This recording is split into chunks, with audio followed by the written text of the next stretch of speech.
least I can say is tough times to be a 3D artist nowadays.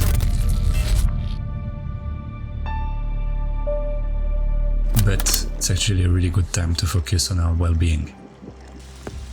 For myself, I need two things in life. I need physical development that also bring my dose of social interaction.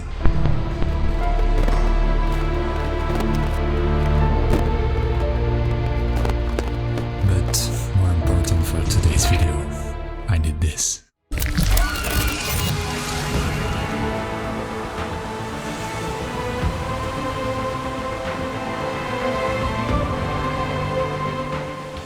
This is 3D art, where I don't have any technical issues, a sentence that you will never hear again. It's a labor of love that simply allows me to go in the flow and create for the pure joy of artistic expression.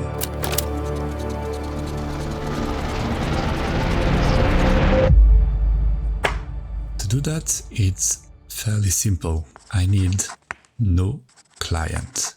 I need to work on my favorite software, no task I don't want to do, and of course an idea. First step, the idea. This project is a test for something bigger, orchestrated by my friend Mills. The idea is very simple. Am I able to make a stylized 3D work featuring the Batman? And for the rest, I didn't want to get bogged down with modeling, rigging or animation. This was all about setting up an eye-catching environment and mood. Okay, so no modeling means finding a model. I found these STL files by the talented Naki Solanki, made to be 3D printed. I quickly retopologized it, but proper cleaning and UV mapping felt too tedious, so I went with the lazy route of automatic UVs. The magic would really happen through an incredibly cool normal map painting technique, popularized in this fantastic tutorial by Cody Gindi, hopefully I pronounced that right, to fake a 2D style in 3D. All the details are in the description, but to summarize it, I first baked the object normals in Blender. Then with Substance Painter, I applied the result of the bake.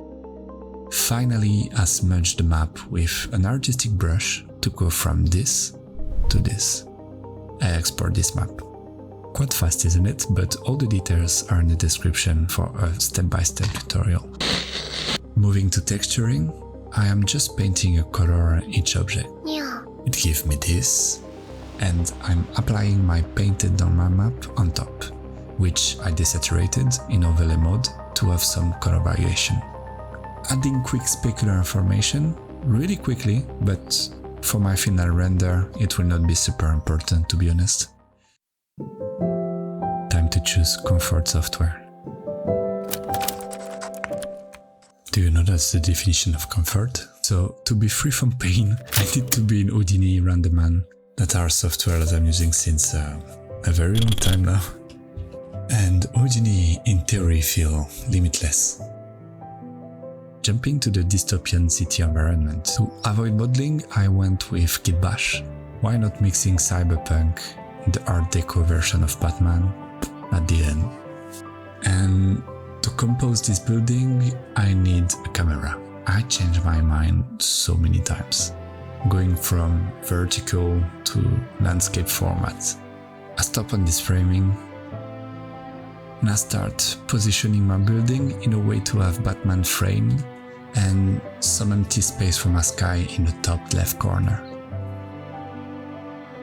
I will skip the tedious process of adapting Kit Bash texture to Houdini Renderman because as I didn't want to put my brain on, I didn't even think about writing 2 lines of script to repass the texture.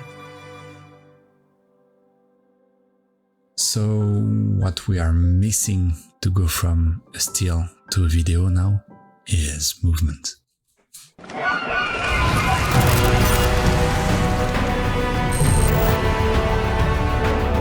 No rig and no animation, remember? So I went with CFX. The Batman model was in a single piece, so I did the dirtiest point selection and applied the Vellum simulation on it. The rest of the points were used as a collider. and it creates this gentle wind effect. I also wanted to try my hand at creating a flock of bats using this handy tutorial by Rebel and this model from Sketchfab. Gotta have bats swarm when you're doing Batman, right? But I made them so goofy without the movement in wings, because it will be seen from afar, so it will be alright. What comes next? Lighting. So I just put light here, here, here, here, and here, with red as dominant color for the lighting. Of course, I put the character in a separate render layer, that way I can just work on the background, work on the character separately and bring them together in comp. And this is the raw 3D render. Trust the process, the real magic happens in Repaint and Compositing. If you made it this far first, huge thanks for watching. Now, do you want to be part of something big? With a team of 3D professionals, we are doing a fun short film based on the universe of the video game Helldivers 2. So we are aiming to match the realistic style of the main intro of the game, realized by the studio Goodbye Kansas, with a much darker tone. Whether you are a student, a pro or a passionate, we would love to have you. We are looking for any talent. So you can just join our Discord. Let's create amazing art together. Ready to slide in?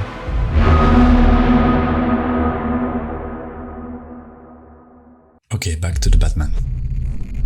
I started by denoising the render, then went into Photoshop to paint an intense red sky inspired by Michel Don's fan art that was truly an inspiration in the first place.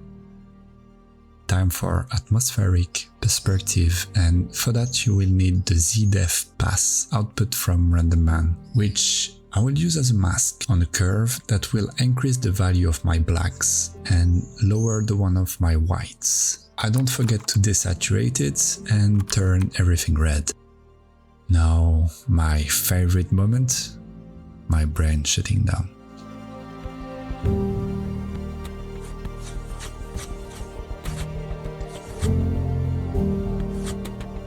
From there, it was all about embracing the zen of digital painting, if I can call it like that, as I'm only using one texture brush to paint black for shadows, paint light, and smudging the flat values the same way I did for the normal map. You see these kind of lines in the final result. I made that with another AOV from Renderman called Normal Var, which is the default pass you can have when you check the noise on your render. Oh, and I made the bat signal, but now that I see it, I'm not sure it was a good idea, to be honest. Et voilà! The only thing we are missing now is a bit of life that the compositing will bring for us.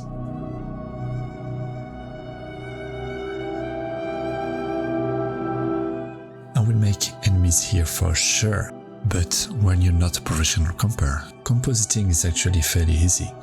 A friend of mine made an acronym for it called GGV, Glint, Glow, Vignette. That's the glint, that's the glow, and that is the vignette. I apply this trick every time.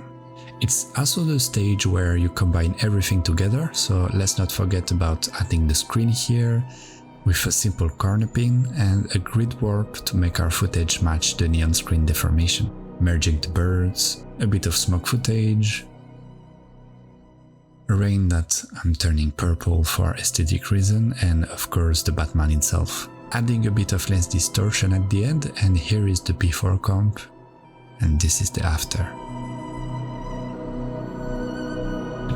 I'm not used to stylizing my renders, but at the end it didn't take a lot of times, and it was the kind of project that felt good, the kind that emptied my brain. So the next time life tries to dull on your creative spark, I implore you, go back to that center space where our transcend commercial pursuit, connecting you to the kind of raw human expression that first set your soul on fire.